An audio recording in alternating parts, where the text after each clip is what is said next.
अस्सलाम वालेकुम फ्रेंड्स, मैं हूं जमाल आदिल। आप देख रहे हैं ABCD स्कैंडिनेवियन। आज मैं आपके लिए लेके आया हूं एक नया एपिसोड जिसमें मैं आपके साथ शेयर करूंगा। मेरे साथ मेरे दोस्त हैं शहजाद उमर भाई। मैं आज आपके साथ शेयर करना चाहूँगा कि मेरे जो यार दोस्त भाई या बहनें जो न्यू कमर हैं यहाँ आना चाहते हैं स्वीडन में किसी भी कंट्री से स्टडी पर्पज़ पे, तो उनके लिए क्या यहाँ पे सहूलियात हैं या फिर क्या फिर रिक्वायरमेंट है, इसके बारे में हम शूट करेंगे पहला एपिसोड।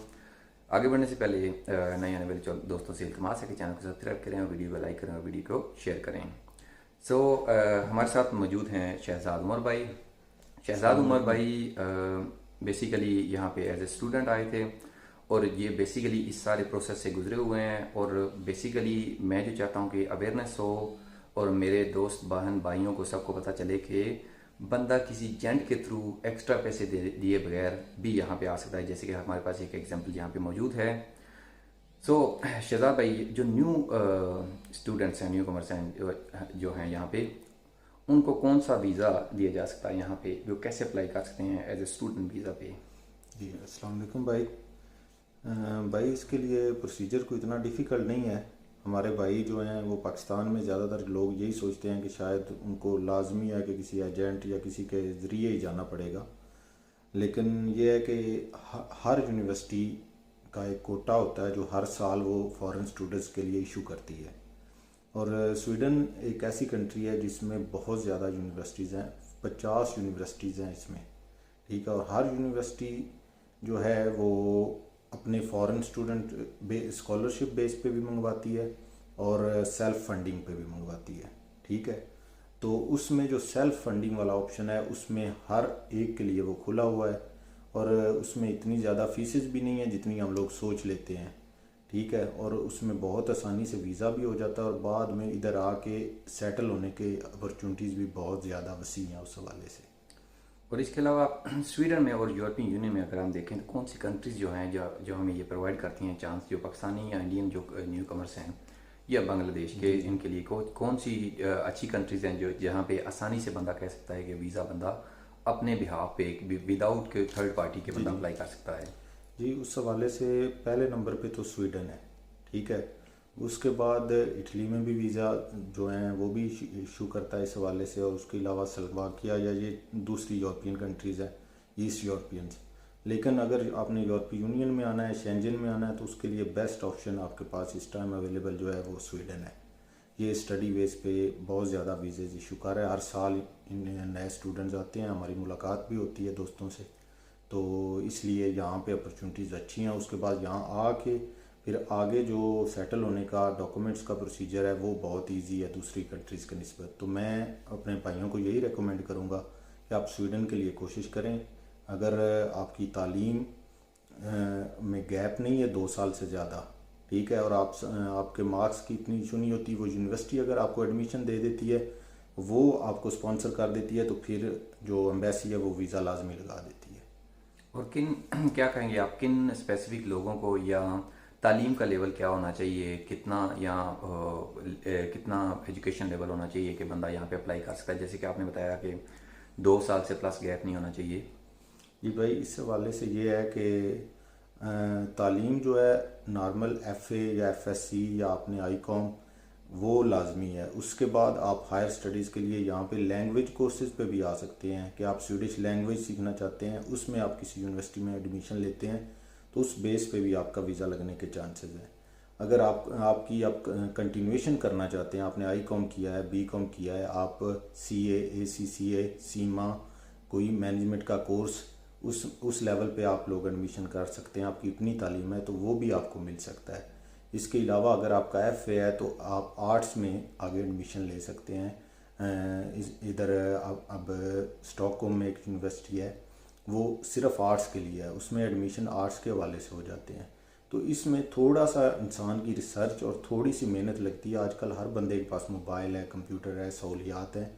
आपको यूनिवर्सिटीज़ हम लिंक नीचे दे देंगे, उनके आप रिसर्च कर सकते हैं। यूनिवर्सिटीज़ के फ़ॉरेन एडमिशन वाले पेजेस अलग हैं, उसमें आपने एडमिशन के लिए अप्लाई करना होता है। यूनिवर्सिटी का फ़र्ज़ है वो आपको मेल लाजमी करेगी, ठीक है। आपने यूनिवर्सिटी से कॉन्टैक्ट करना है डायरेक्टली और वो आपको आप अपनी रिक्वायरमेंट्स बताएंगे, ठीक है। वो आप प्रोवाइड करेंगे तो उसके बाद आपकी फ़ीस वगैरह जो भी प्रोसीजर है वो बाद में, अगर आपका वीज़ा हो जाता है तो आपने तब अपनी अदायगियाँ करनी है।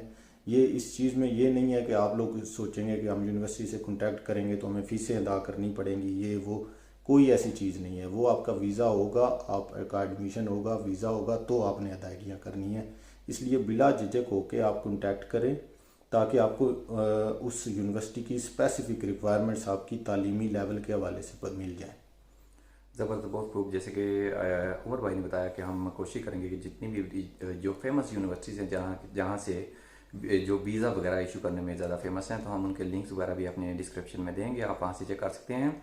और इसके अलावा मैं जानना चाहूँगा बेसिकली, क्योंकि मेरे यार दोस्त भाई जो हैं, क्योंकि अफोर्डेबल नहीं होता यहाँ पे आना और तालीम हासिल करना। तो जैसे कि आपने बताया कि आर्ट्स के लिए भी इतने ही चांसेस हैं और साइंस या कंप्यूटर वगैरह कुछ भी आप रखते हैं उन सब के लिए उतने ही चांसेस हैं, एक बात तो क्लियर है हमारे लिए। तो फीस वगैरह ये जो आपने बताया कि फीस वगैरह का क्या प्रोसेस है, कितनी होगी, क्योंकि ये अफोर्डेबल है नहीं है, क्या हमें कुछ पहले एडवांस में जमा कराना पड़ेगा या किस किस तरह ये फंक्शन करता है, क्या इसके बारे में कुछ आप अर्ज करेंगे? जी भाई, फ़ीस का जो इनका प्रोसीजर है आजकल सारी दुनिया में तकरीबन सेमेस्टर बेस्ड सिस्टम है।